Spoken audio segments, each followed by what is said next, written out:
fidèle parmi les fidèles de VDC News Plus. Heureux de vous savoir de plus en plus nombreux à vous abonner sur nos plateformes numériques. Nos statistiques géographiques mettent en relief 4 continents, l'Afrique, l'Amérique, l'Europe et l'Asie. À cette représentativité géographique, nous vous exhortons vivement à vous abonner, likez, transférer nos contenus et activer la cloche de notification pour être au fait de nos nouvelles publications et ainsi améliorer sa représentativité numérique.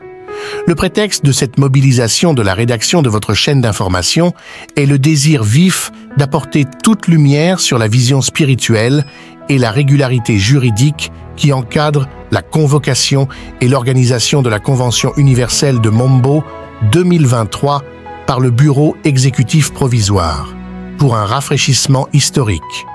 En 2022, le pasteur Chana Landry Chammy Dance avait programmé irrégulièrement une pseudo-convention universelle à Mombo du 22 au 24 décembre 2022 avec des motifs et une vision précise.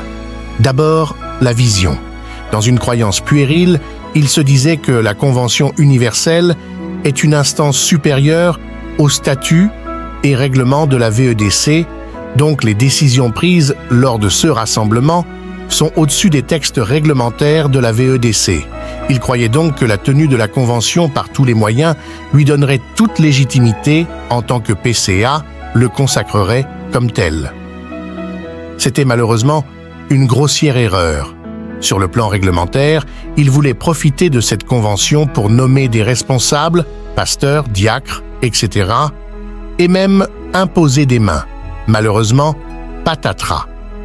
Cette initiative du pasteur Chana a été considérée par le Collège des pasteurs, 17 en tout et les 2/3 des membres du conseil d'administration de la VEDC, comme un rassemblement d'hommes et non une convention, et ce pour 2 raisons. D'abord, elle reposait sur une vision spirituelle déviationniste, les preuves étant au moins de 2 ordres. Au niveau 1, la personne qui convoque. Le pasteur Chana Landry, dont les actes prouvés de méchanceté, de fausseté et de violence avaient outré toute l'Église et rendu très impopulaire, donc incapable de faire l'unanimité parmi les chrétiens. Au niveau 2, la déviation doctrinale. Elle s'est manifestée par la présence programmée des forces du maintien de l'ordre contre les frères à Mombo. Les pasteurs diront que c'est une blessure spirituelle et une contradiction aux prescriptions bibliques, sachant que depuis longtemps, l'Église compte sur la présence de Dieu et de ses anges pour sa protection pendant la Convention universelle. C'est ce que l'homme de Dieu, Nestor Toukéa, a toujours fait.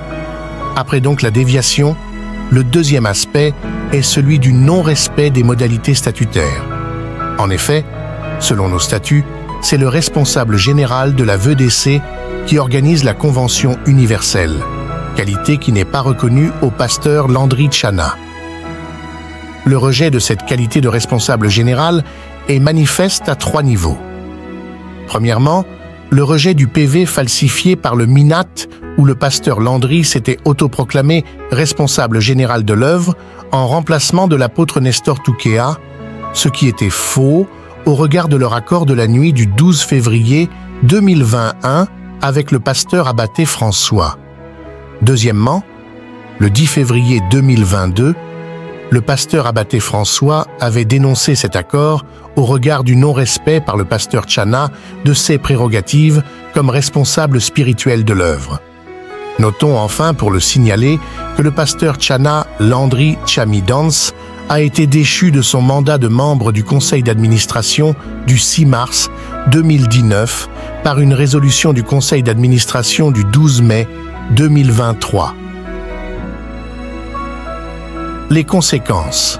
Le Collège des pasteurs, 17 en tout, dans une lettre d'information à l'Église signée le 24 décembre 2022, a ignoré toutes les décisions prises lors du rassemblement d'hommes des 22 au 24 décembre 2022, les différentes excommunications en l'occurrence, puis a refusé de considérer dorénavant la validité des services sacerdotaux des responsables ayant participé à la prise de ces décisions. Le conseil d'administration ensuite. Les 2 tiers des membres, en l'occurrence, lui ont emboîté le pas en entérinant toutes ces décisions, celles du collège des pasteurs. Dès lors, le pasteur Tchana, Landry Tchami, n'a plus de légitimité pour prétendre convoquer ou organiser quoi que ce soit, pas de légitimité spirituelle pour service invalide, ni de légalité parce que n'étant pas au regard de la loi et des statuts de la VEDC, le PCA, et son responsable général.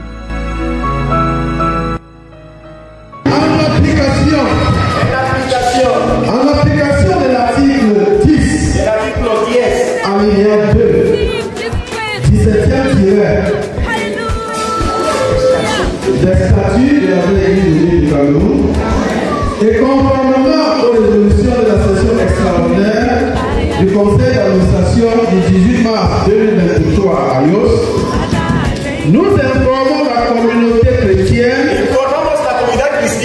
sous le ministère de l'explication du livre que la 58e édition de la Convention annuelle universelle. Non, intéressons-nous à l'organisation de la Convention universelle 2023 prévue du 21 au 25 décembre 2023. Rappelons que l'organe dirigeant actuel de la VEDC est son conseil d'administration du 6 mars 2019, dont le mandat s'achève le 5 mars 2024. Il a à sa tête un secrétaire général en la personne du délégué pastoral Dr Hippolyte Siou. Conformément aux statuts et règlements intérieurs de la VEDC, les différentes résolutions se prennent à la majorité simple des membres. Pour un fonctionnement efficient de l'Église, le 18 mars 2023 à Ayos, lors d'une session extraordinaire du dit Conseil et conformément à l'article 10, alinéa 2, 10, 7e tiret, un bureau exécutif provisoire a été mis en place pour la gestion des affaires spirituelles de l'Église par les 2 tiers des membres du Conseil d'administration légal et en vigueur. Ce bureau a pour coordonnateurs les pasteurs Abaté François et Song Song Jacques. C'est en vertu de ce pouvoir réglementaire que la Convention universelle 2023 sera organisée. Le bureau exécutif provisoire ne souffre donc ni de déficit de légitimité, car ses coordonnateurs sont des pasteurs vivants, ni de légalité, car émanant de l'application d'une disposition des statuts et règlements intérieurs de la VEDC. Au regard de ceux qui précèdent, toute discussion autour de la légitimité ou légalité de la tenue de la Convention universelle n'est que pure distraction. Fidèles de VEDC News. Plus. Abonnez-vous, likez et partagez sur YouTube et Facebook VEDC News et vous aurez contribué à augmenter la visibilité de notre chaîne. À bientôt sur VEDC News+.